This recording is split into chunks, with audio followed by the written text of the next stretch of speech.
Welcome to the show, everyone. I'm Sherri Horner, your host at healthfitnessbroadcast.com, bringing you the hottest fitness topics and latest health issues. Today, my guest is world-renowned science writer Sherri Brainum, and he joins us from California. Sherri, welcome back to the show. How you doing, Sherri? Good. Now, you're in LA, right? That's correct. I want to say thanks for coming back. You were on the show in 2007, so it's been a while.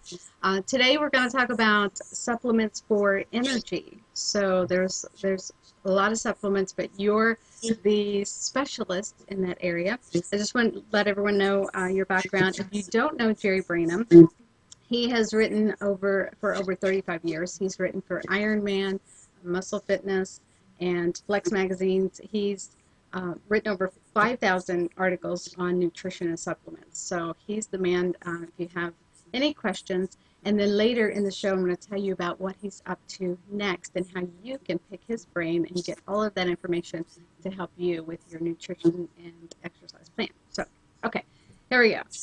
Supplements for energy. I want to talk about the B complex vitamins because they're very complex. There's so many, and they work together hand in hand. So I'll let you break it down with the B complex vitamins. Okay, basically there's a group of vitamins called the B complex. That, for example, have B1, B2, B3, which is also called niacin, folic acid, the biotin, and B6, of course, B12. Now, the way these are involved in energy production, first of all, the only place you really get energy is from actual foods. Something that contains calories produces energy, right? Now, what the B complex vitamins do are they function as what they call coenzymes. They're involved, they kind of work with enzymes that are involved in the production of energy in the sense that without the presence of these B vitamins, these enzymes won't work properly. So you will have an energy deficit if you're low or deficient in B vitamins. If, however, for example, you're getting enough of your B complex, let's say from food sources, and you take a lot of extra B complex, it's not going to really change your energy level at all. In other words, it's basically, but on the other hand, if you look at the broad picture, a lot of these food sources of these B vitamins people don't eat because of restricted diets or whatever.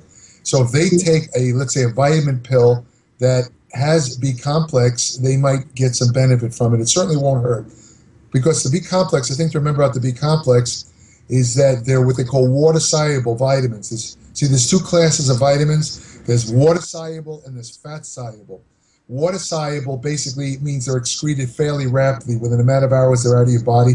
The fat soluble, theoretically, some of them can build up in the body because they're basically stored in the various, let's say, fat tissues or the liver. So there's a chance, an outside chance, not likely, an outside chance of overdosing on fat-soluble vitamins, whereas water-soluble vitamins, it's almost impossible to get too much of, although there's a couple of little exceptions. For example, vitamin B6, which is also known as pyridoxine, the requirement, I believe, if I offhand, it's been a long time since I looked, but I think it's something like 2 or 4 milligrams a day. That's what the recommended daily allowance is. A lot of people take more than that. B6, for example, is very much involved in protein metabolism. It's needed for the body to use amino acids, that type of thing. So some people, for whatever reason, take extra B6. Now, in some people, if you take more than, let's say, 200 milligrams of B6 a day, which is a pretty sizable amount if you compare it to the recommended daily allowance, they get what they call a peripheral neuropathy, whereas they start to feel like their legs go dead. They get like an inflammation of their nerves. It's a temporary effect, and if you get off the B6 or lower it, it usually disappears. But it doesn't happen in everyone. I've actually taken that much B6 because I wound up, it wasn't I was trying to take a lot of B6. I was taking B6 from several different sources. It turned out to be a lot of B6. I never got the neuropathy ever. For some strange reason, it's more common in women, which means it probably has an interaction with estrogen. How it interacts, nobody really knows. Scientists hasn't figured it out yet, but it's more common in women. So that's the only B vitamin I'd say to be careful of in large amounts is B6. Okay, B6 morning. That's good. That's good. Okay, so there's you mentioned a few. There's 8 total of the B vitamins. So can you list them all? Name them all. Well, let's see. There's a B1 is thiamine, B2 is riboflavin, B3 is niacin, B4 is they don't really use that normally, but that would be folic acid. Uh, Wait a minute, B5. I'm not sure what B5 is, but then there's pantothenic acid, folic acid. There's B6, which is pyridoxine. There's cobalamin is B12. And what am I? I think that's it. I might be missing one or two, but I think that's it. Yeah. What? Sometimes another kind of vitamin-like element called choline is included in the B vitamins, but it's not. It's not a B vitamin. In fact, I got in a debate when I was in college. I took a nutrition. They had a nutrition class. I took it to bring my grade point average up because even back then I knew a lot about nutrition. And it was all nurses. I remember in the class. I was the only male, and And that's why you took the class, right? I didn't know that till I got there. But I remember the teacher was talking about B vitamins, and she mentioned choline as being part of the B complex. And I raised my hand. I said, "Excuse me, professor, but choline is not a B complex vitamin." And she got really annoyed, and because I basically embarrassed her in front of all these nurses. And the next day I brought in a nutrition textbook, a very, very authoritative textbook, and I showed it to her. And she got so mad at me. Now, get this. I scored 100% on every exam in the whole class. At the end of the semester, instead of giving me an A, she gave me a B, even though I scored 100%. She held the grudge, yeah. So I learned to keep my mouth shut. Yeah, don't override the teacher. Yeah. Wow. So Yeah. let's go back to B12. Now is that the most popular one or the most heard of one, most talked about one? Yeah, And what are the benefits of that? Okay, there's no doubt that B12 is the most famous of all the B vitamins. And B12 also has another unique aspect. It's the largest and most complex structured of all vitamins. It's actually huge. I mean, it's the equivalent of like a Empire State Building of vitamins, gigantic in structure. It's so huge that it has to have its own absorption system. And this is where I'll get to that in a second, but you know, basically what it does, it's involved in protein metabolism, fat metabolism, and it's also works with folic acid in the kind of production and maturation of red blood cells. So one of the signs of a lack of B12 is that you get something called macrocytic anemia, which is abnormally large red blood cells. And the problem with B12 is that if you take in a lot of folic acid but don't get enough B12, the folic acid can mask a B12 deficiency, which is very dangerous. Yeah. Because in a long-term B12 deficiency actually causes the degeneration of the nerves in the spinal cord. And the reason for this is that among the many functions of B12, your nerves have a fat-like sheath. It's almost kind of like the insulation on a wire. It's called myelin. And B12 is needed for the production of myelin. And if without B12, the myelin starts to not work properly, and that's where the nerve damage comes in. In fact, there's a famous disease where the body's immune system attacks the myelin at different areas. This is called multiple sclerosis. You probably heard of it. Now, it's not related to B12. That is what they call an autoimmune disease. That's something completely different. But when you don't have enough B12, your myelin could start to break down, and that will cause, again, spinal nerve damage, which can be very serious. And there's another interesting thing about B12 is that it's needed in the brain. B12, B6, and folic acid, three of the B complex vitamins, they work together to neutralize a amino acid byproduct. There's an essential amino acid, meaning the word essential means it has to be consumed in food. Your body cannot make it. It's called methionine. Now, methionine is good for you. Among other things, it's needed to make choline in the body. It helps you prevent fat from building up in the liver. It does a number of things. It's also needed for this stuff called SAMe, which is a natural antidepressant, and it's also involved in creatine production. Methionine is one of the precursors for creatine. But I'm getting a little off topic. B6, B12, and folic acid. What happens with methionine is, unfortunately, it's converted into a rather toxic byproduct called homocysteine. Now, as long as you're getting folic acid, B12, and B6, what that will do is it'll take the folic acid, it'll take the homocysteine and kind of convert it back into a benign substance that is safe. See, homocysteine itself not only attacks the blood vessels, 50% of heart attacks when the surgeons do autopsies, or whatever the person who conducts the autopsy, a lot of times they find that the person does not have a buildup of, let's say, plaque or fat in their arteries. In other words, their arteries are relatively clear, yet the person still died of a heart attack. And it took him years to figure this out. There was a guy named McCulley at Harvard who found out that this homocysteine stuff actually selectively destroys the blood vessels internally, eventually to the point where it can cause a stroke or a heart attack, right? Wow. Now, if you're getting B12, folic acid, and B6, again, it will neutralize the homocysteine. It'll prevent that. And another thing is that homocysteine in the brain, when it builds up in the brain, it acts as an oxidant and it breaks down your neurons, and it's involved in the onset of diseases like Parkinson's disease and Alzheimer's disease. In fact, a lot of older people who walk around where it looks like they have dementia, in other words, it looks like they have Alzheimer's disease, they don't even have Alzheimer's disease. What they have is a long-standing B12 deficiency, because without the B12, your brain actually shrinks. And this is the same thing that happens when you have brain disease. Your brain actually shrinks. The ventricles of the brain, these spaces, they build up, and the white matter that constitutes the neurons, they start to break down. So your brain actually shrinks. So, and if you look at this older person, the way they talk, it looks like they have dementia, when in fact they have a B12 deficiency. Now you'll say, what makes older people, what is it about older people that they have where a lot of them seem to get this B12 deficiency? Here's where we get back to that absorption. Remember I said earlier, B12 is a very large, complex vitamin. Now, to get absorbed, there's a protein naturally found in your stomach. It's referred to as intrinsic factor, right? Now, this intrinsic, when you take in B12 orally, the intrinsic factor attaches to the B12, and then it interacts with these transporters later on in the intestine called transcobalamins.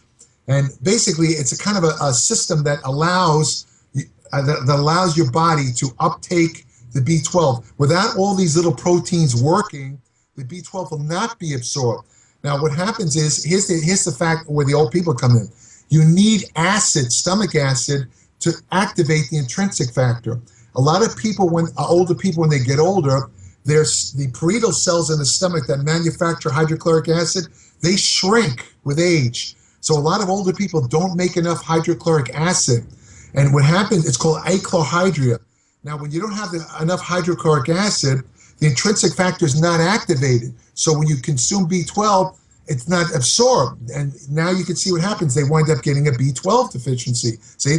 Now, these people need to take a B12 injection. And I'll get to that in a second. And this is why B12 is so famous, because of B12 injections. Right. But the other thing I want to mention that's very important about B12 is that vegans, and when I say vegans, I mean people. All right, that's it, Chip. That's my dog. Chip, stop. That word vegan scared him. Hey, vegans. Now, when I say vegans, I'm referring to people only eat fruits and vegetables, not milk, no animal products. Okay. Hey, stop it. Chip. All right. It's not babies. Think you a vegan. All right. Yeah. It turns out that vegans, unfortunately, B12 is only found naturally in animal protein foods. So if you're eating any animal protein, there's a chance that you're going to get a B12 deficiency. They just came out with a study. They showed that it's the mailman. The mailman, he's gone. Let's stop in a second. That's okay. All right. Stop now. It turns out that if a vegan does not take a B12 supplement, it turns out a recent study showed that up to 70% of vegans are deficient in B12. Right. And now you know the reason, because it's not found in fruits and vegetables. Right. The simple solution is, and they do have this, they have B12 supplements that are actually have no animal products. Chip! They're made for vegetarians. So they're suitable for vegetarians. Right. If a vegetarian takes that, they're okay, they're fine, you know. But so the That's reason good. why, by the way, the reason why B12 is so famous is because of the idea that a lot of people, I'm going to throw it in the room in a second. A lot of people inject B12 because it has a reputation of increasing energy, right? Now, here's what the truth of that is. The truth of the matter is that only if you have a B12 deficiency will a B12 injection actually increase energy, right?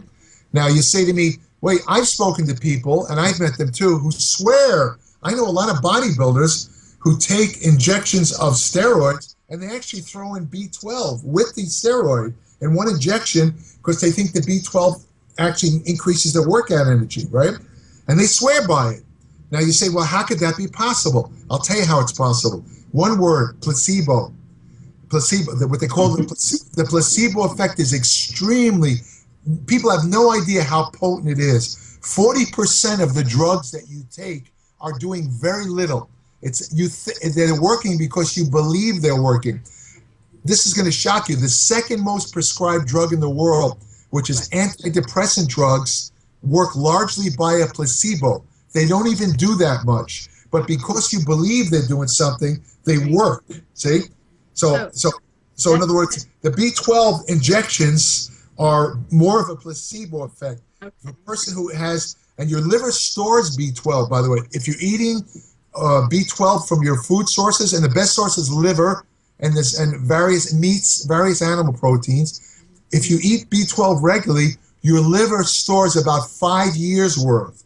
So to get a deficiency, you'd have to not eat B12 for or consume B12 in any form for 5 years. So you can see the only people that's likely to happen to are older people, and it's again because of their absorption problem. Right. And the second thing is vegans who refuse to eat any animal products, take any vitamins. In 5 years, you can reliably, they will get a B12, and it's going to be very bad for them because they're going to have brain degeneration and spinal degeneration. Wow. So, that's good tips. Thanks for simplifying that. And I mean, it was a lot of information, but simple, so we could absorb it. Right. So before we go, I want to ask you your top supplement that you suggest for athletes. But if they're only doing one supplement, what would it be? Well, it depends on what kind of athlete, whether it's a strength athlete or endurance athlete. Okay. Which one are you talking about? Both. Okay. For a strength athlete, if I had to say only one supplement, I'd say creatine, because creatine works for 80% of people who use it, and the 20% it doesn't work for are habitual meat eaters. In other words, if you eat meat, meat is the highest natural source of creatine. So if you eat meat, let's say more than 3 times a week, you're actually building up creatine in your muscle. So if you take a creatine supplement, it's like the glass is already filled. The creatine supplement's going to do almost nothing for you. Now, if you don't eat meat, like here we go back to vegans. Vegans who take creatine, which is suitable for creatine, it's suitable for vegans, by the way, because creatine is synthetic. It has no animal products. Even though it's found naturally in animal products, the creatine supplements are not made from animal products. They're synthetically produced. Now, if a vegan takes creatine, they get a gigantic boost. Any vegan who's working out, doing any kind of exercise, if they take creatine, it's going to be almost like a drug-like effect. They're going to notice tremendous muscle efficiency, right? Now, for endurance athletes, I would say the number one supplement would be some kind of, probably a protein-carbohydrate combination, because the protein helps their muscles recover, and the carbohydrate is needed for glycogen replenishment. And when doing endurance work, glycogen is the key factor. That's the storage form of carbohydrate in the body. So anything that's going to replenish that faster is going to make your endurance exercise more efficient. But of course, there's other supplements I recommend, but you had me choose only one. Yeah, that's good, because we're gonna do some things in the future, and I'll be able to pick your brain a lot more. But for now, I want to say thanks for giving us this information, and I'll put your information in the description box, because if you want to pick Sherri's brain about nutrition and supplements, he has his newsletter coming out, and it is called Applied Metabolics Newsletter. It's going to be at appliedmetabolics.com.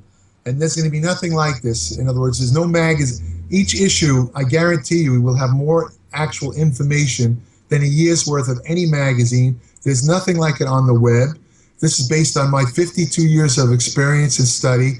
It's going to be very practical. It's going to be easy to read, unlike other newsletters that read like medical journals. My stuff, I'm an experienced writer. I know how to communicate to people. So it'll be and I guarantee you, if you read a couple of issues of this, you yourself will become an expert. Yes, Trust me. just like what you just did for us today. You really Right, brought a lot of information, broke it down simply, and right. wow, that's great. So before we go, I want to ask you to show Sherri your shoe. So show me your favorite shoe and tell me why you like it. This is a New Balance. I think it's called All Terrain shoe. And the reason I always use only New Balance shoes for a reason, because I found I have a very wide foot. I take like a triple E width, and most athletic shoes are not made for people with my type of foot width. New Balance, for some reason, specializes. And for the last, let's say, 15, 20 years, I always use New Balance shoes. It's the only shoes that are comfortable for me. So that's why I can't use any other brand shoe. It can, my toes literally curl up on each other. So anyone with wider feet who really wants a comfortable shoe, Go for New Balance. the only problem with New Balance that I found, and I'd warn people, is that this material, it's like almost like a mesh material that they use on the side here. Unfortunately, it tends to rip. It's kind of cheap. So if you buy a New Balance shoe or any athletic shoe, try and avoid this mesh stuff because it's real cheap. And these shoes are made like in China, all of them, and like it's real cheap. The rest of the shoe is good quality. I mean, it's leather; it'll last forever. Yeah, But that's the weak point. This mesh. Don't but buy that's shoes with good mesh. to know about the wide width. So that's some Yeah, good information for those that are looking or need those wide any width shoes. anyone with wide feet, you can't go wrong with New Balance. I strongly recommend it. I They're want to very show my favorite, and I've showed this several times. I have a lot of shoes, but this again is my favorite. It's my favorite running shoe right now, and it is ASICS GT 2000. So okay. I know I've showed it several times, but I can't get over it. It's my favorite, and yeah, What's until I find a new one, this is it. This is my latest. what's the brand again? I didn't hear the brand. ASICS, ASIC. ASICS. Yeah, great running shoe. Great running shoe. It's a nice So looking shoe. yes, it is. I like. So She, thank you. I want to say thanks again, Jerry. Appreciate everything, and I'll have your information in the description box. And everybody, keep your eyes open for that new newsletter that's going to be coming out soon.